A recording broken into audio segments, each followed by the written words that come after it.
we're announcing today the beginning of our fall instructional program.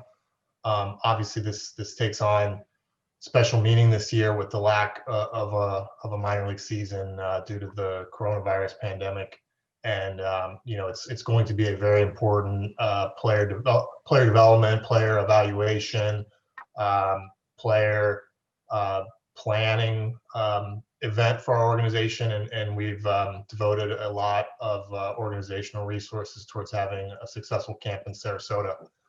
In terms of the roster, we'd like to get all of our players activity, but there are constraints and we're unable to do that. But we feel that this group is a group in particular that will benefit from this experience. There's a lot of players from a lot of different backgrounds and demographics in our organization, and each was chosen for particular reasons. And we're hopeful that these guys will get a lot out of this. All of our guys have been working really hard at home, and our staff has been keeping in touch with them and making sure that they have what they need and the guidance they need to keep getting their work in. But there's no substitute for getting together with other members of your organization and getting hands-on instruction from the staff. So we're looking forward to this.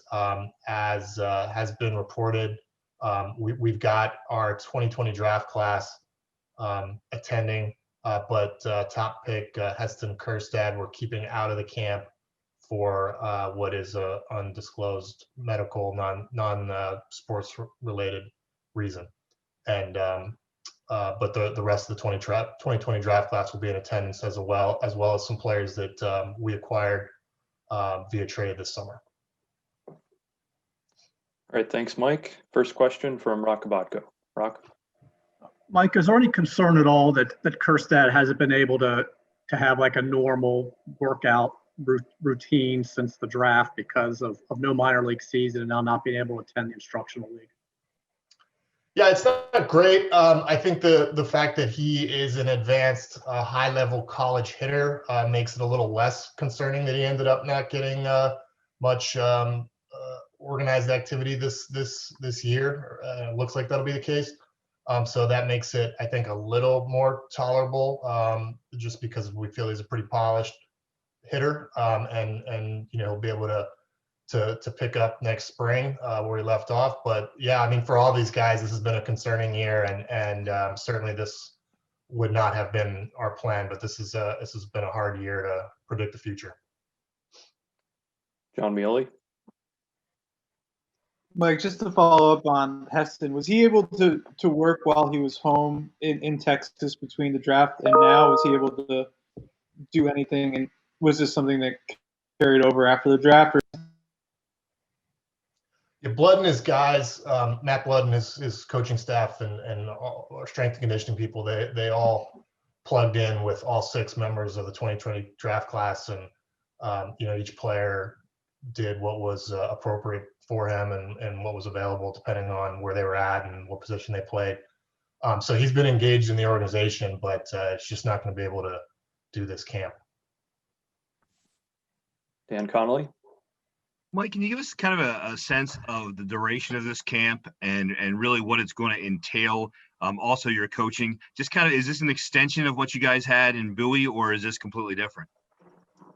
I think some aspects will be similar. I mean, the coaching techniques and particular curricula that we're using in some areas will carry forward from Bowie, but this is going to be a little bit larger number. We're going to have more fields at our disposal because it's Ed Smith, and I think it will have more of a normal instructional league type of structure and feel, but with the enhanced health and safety protocols that we all saw at Bowie and Camden Yards, and hopeful that we're going to be able to continue in this setting as well. So I think it's going to be a mix of everything. It's going to be some staff that didn't get to participate in Bowie will be working this camp, and then as you can see from the rosters, a lot of players that weren't in Bowie, some that were. But a lot that weren't. And then there were guys that like Kyle Bradish and Kevin Smith that we decided they've pitched so much at the alternate sites and gotten enough work in this summer that we're going to go ahead and shut them down and didn't bring them in. So just kind of a mixture across the board of why certain guys are there and what they're going to be doing. Do you have a sense on duration yet? Yeah, it'll end before the end of this month, last week of October. Rich Dubroff. Mike, so you're not going to be able to play the Pirates and Rays and Braves and other nearby.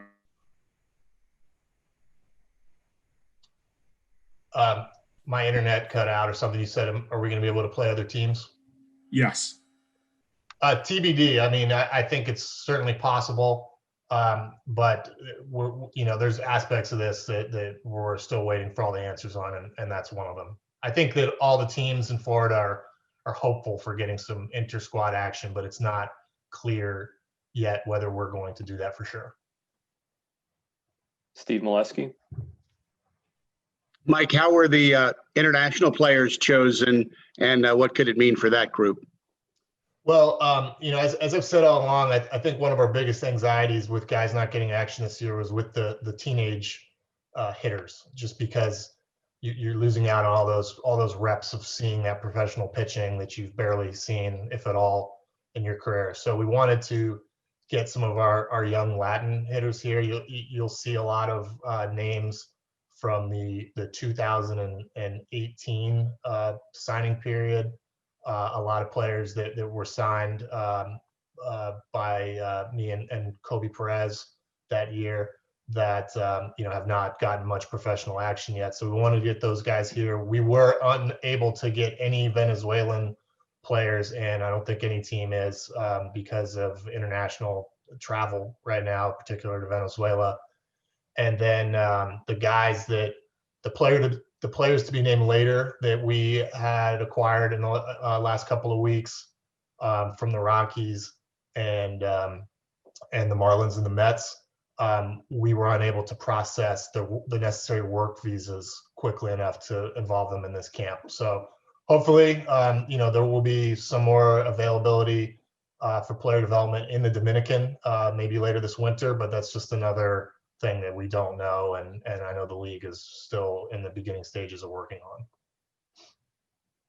Joe Trezza. Hey, Mike, how much are you expecting to be able to evaluate guys in this setting, and how much of what they do in this camp this month affects where they begin next spring?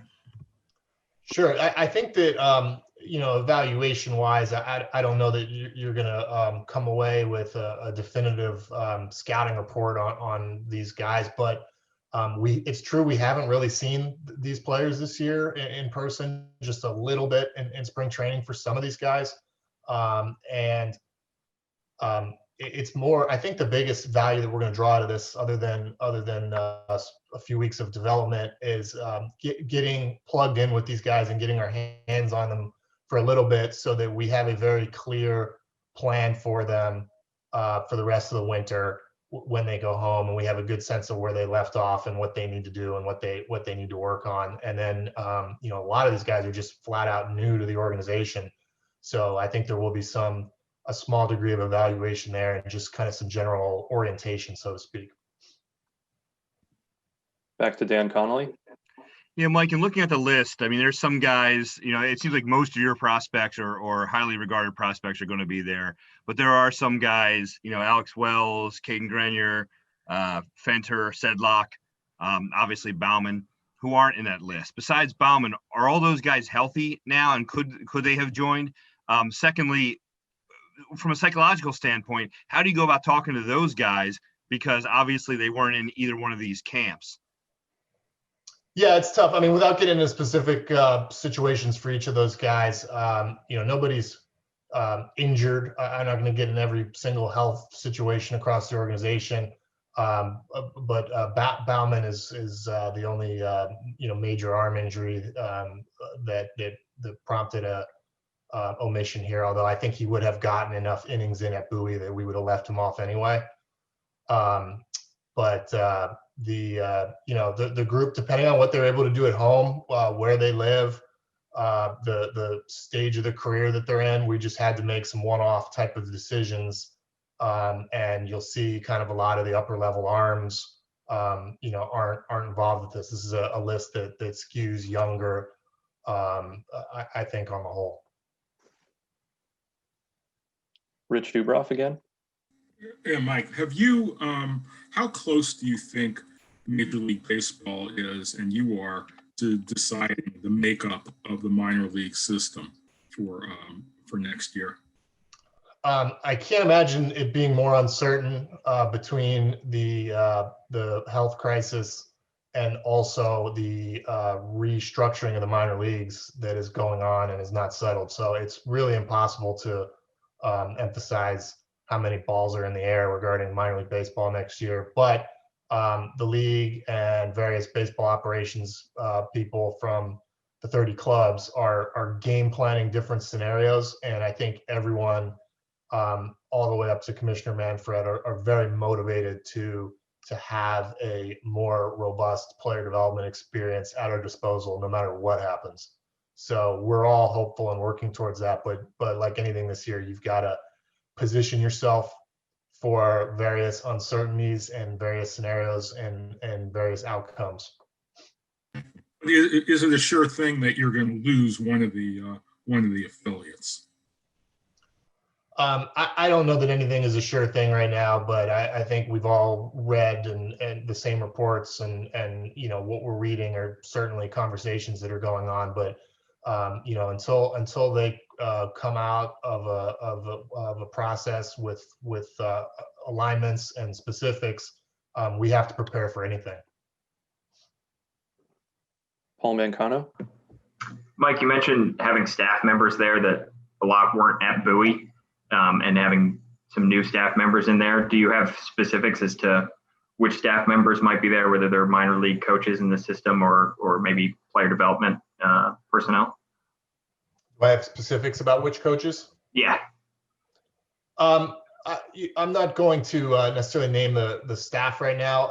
I will say that Kevin Bradshaw is going to be kind of the coordinator of this camp.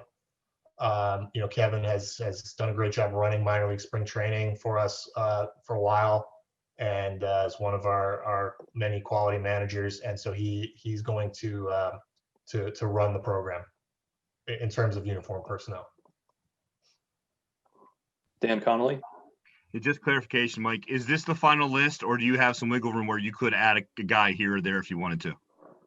I think that we'll look at it as it goes. If circumstances change or somebody has to drop out for injury or something else, I mean, I think we'll remain open to that. Our players have been staying pretty ready on the whole, so it's possible. That said, there's a little bit of an intake process because of the virus protocols, and so shuffling players or staff in and out, it's not a real quick thing this year. And I think we've seen how that goes at how it went this past year. So it's kind of a similar dynamic. It's just not a light thing to bring somebody in and out of there.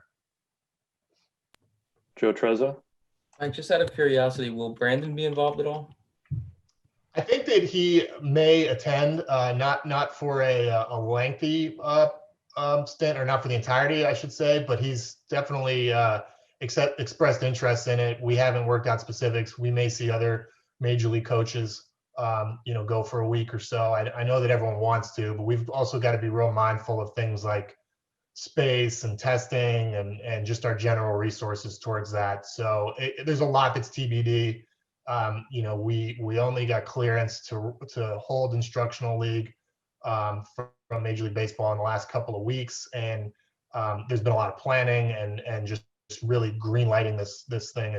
I'm impressed with the work of our baseball ops and building ops staffs and putting this together, but it's all like everything in the 2020 baseball season. It's been a little bit on the fly, so there's still some specifics that we're working out.